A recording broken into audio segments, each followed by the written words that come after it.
Hello everyone, कैसे हो आप सब लोग। आई होप आप लोग बहुत अच्छे होंगे। मैं भी अच्छी हूँ। अभी है ना, व्लॉग बनाने का मन ही नहीं करता है। पता नहीं क्यों मन सा उठ गया है मेरा। बहुत दिनों के बाद ये व्लॉग लेके आई हूँ। आई होप आप लोगों को अच्छा लगेगा और आप लोग पूरा देखोगे व्लॉग। ये था जेठानी की बहन की लड़के का पोइता, जो हम बंगाली में पोइता बोलते हैं और हिंदी में तो जैनोई ऐसा कुछ बोलते हैं, जिसका प्रिपरेशन पिछले दिन से स्टार्ट हो जाता है। तो ये लोग न्यू होम में शिफ्ट किए थे, तो ये लोगों का घर का पूजा भी हो गया था उसके पहले दिन। फिर हम लोग गए और जाने के बाद ये है कूला। कूला सजाना पड़ता है, जिसमें रेड कलर का कागज़ लगा रही हूँ मैं। रेड कलर हम लोगों में शुभ मानते हैं, तो कोई भी ओकेशन जब होता है तो हम लोग रेड कलर को ही पहले चूज़ करते हैं। वो तो स्पेशली ब्राह्मण लोगों में होता है, जो और भी बचपन में कर देते तो वो अच्छा रहता है, लेकिन सबके लिए पॉसिबल नहीं होता है, तो बड़े होने के बाद भी कर सकते हैं। पोइता में बहुत टाइम लग जाता है।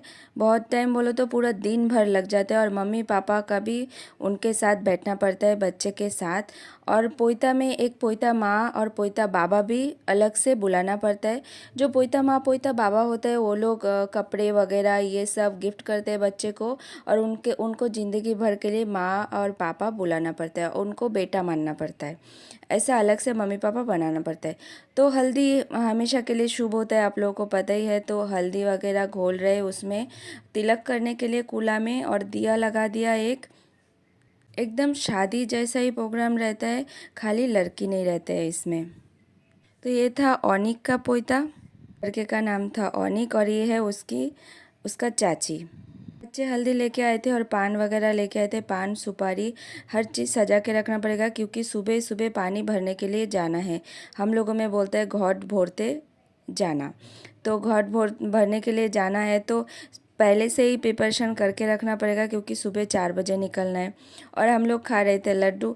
दोपहर को लंच करके आ गए थे, उसके बाद शाम को बहुत भूख लगा था तो एक एक लड्डू खाया। थोड़ा नीचे घूम के आए। उसके बाद डिनर डिनर में वेज ही था, कुछ फ्राइज़ था, एक मिक्स सब्जी था, दाल था। बहुत टेस्टी यमी था। हम लोगों ने पेट भर के खाया। खाने के बाद अभी करेंगे सोने की प्रिपरेशन। नीचे बड़ा सा गद्दा बिछा दिया था एकदम लंबा करके, ताकि सब एक साथ में हो जाए। और उनका नया होम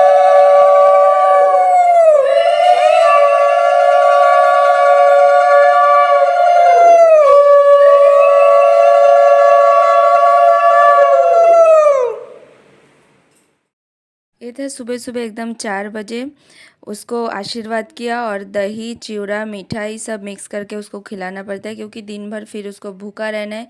अगर बहुत तेज़ भूख लगता है तो फ्रूट्स वगैरह खा सकता है, क्योंकि उधर पोइता में उसको बैठना पड़ेगा, तो बार बार उठ के खाने के लिए नहीं आ सकते। तो मम्मी पापा पहले आशीर्वाद करेंगे उसको, उसके बाद चाचा चाची दादा दादी जो भी रहते हैं घर में, फिर उसके बाद हम लोग की बारी। ये थी मेरी जेठानी, जो कि उसकी मौसी है। वो आशीर्वाद कर रही है।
फिर हम लोग जा रहे घाट भरने के लिए। ज़्यादा लोग नहीं थे, क्योंकि इतने सुबह सुबह बच्चे लोग भी सभी के सभी सोए थे। एकदम अंधेरा रहते हुए आपको घाट भरने के लिए जाना पड़ता है, ताकि हम लोगों में बोलते हैं काक पक्षी उठने के पहले आपको घाट भरना पड़ेगा। तो पहले गंगा माँ की पूजा करना होता है, उसके बाद साफ पानी उठा के लेके आना होता है, और वही पानी से उसको बाद में नहलाते हैं।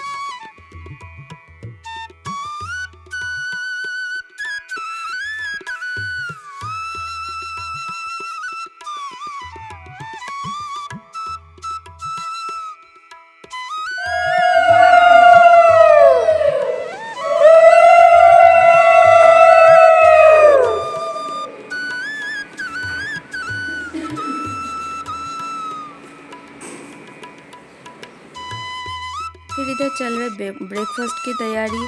लड़के का मम्मी पापा और लड़का और पोता माँ बाबा जो होता है वो लोग उपवास रहेंगे, बाकी सब तो खाएंगे ना। तो खाएंगे मतलब भेज बनाना पड़ता है उस दिन एकदम, भेज कांदा लहसुन भी नहीं चलेगा उसमें। तो इधर बन रहा है पूरी और आलू की सब्जी, और उधर काट रहे सब्जी, मिक्स सब्जी बनेगा दोपहर के लिए, दाल और चावल ऐसा कुछ बनेगा। और रात को लोगों ने होटल से मंगाया था सारे के सारे खाना।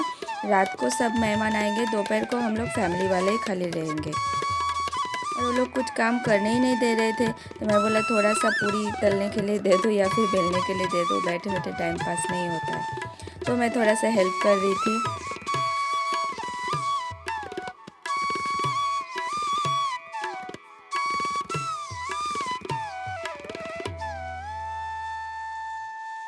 एक हाउसवाइफ लोगों को है ना, जब भी खाना बैठे बैठे मिलता है तो बहुत मज़ा आता है, कोई और बना के देता है तो।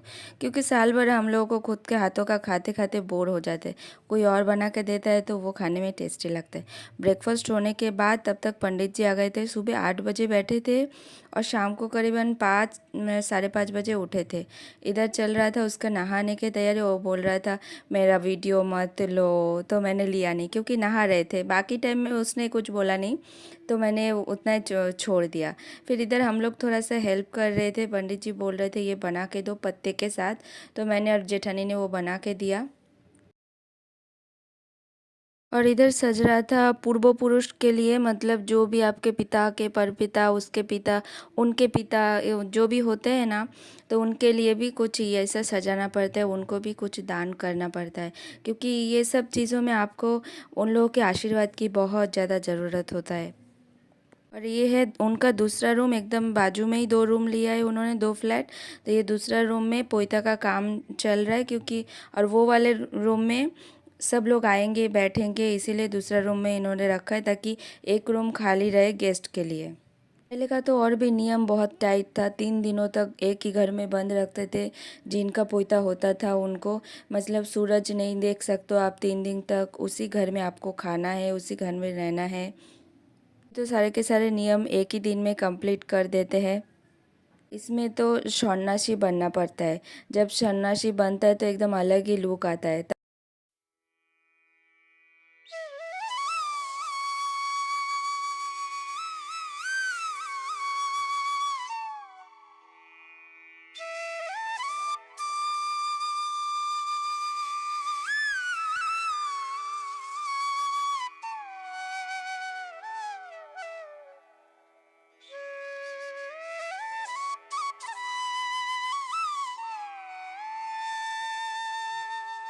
तो हम लोग हो गए रेडी, क्योंकि अभी शाम हो गया है। कैसी लग रही हूँ बताना ज़रूर। एक झुमका पहना है, साड़ी पहना है, ये सब ओकेशन में साड़ी पहनते हैं तो ही अच्छा लगता है दिखने में। मेरी जेठानी भी रेडी हो गई है, बहुत ब्यूटीफुल लग रही है। इधर चल रहा था खाने की तैयारी, हम लोग फटाफट खा लिया। ये देखो थाली, बहुत ही यमी खाना था। खाने के बाद हम लोग फटाफट निकल गए क्योंकि हम लोग को बहुत दूर आना था। थैंक यू सो मच पूरा व्लॉग देखने के लिए। कैसा लगा व्लॉग एक कमेंट ज़रूर करना और मुझे थोड़ा हिम्मत देना ताकि मैं आगे भी व्लॉग बनाते रहूँ। Thank you, bye bye.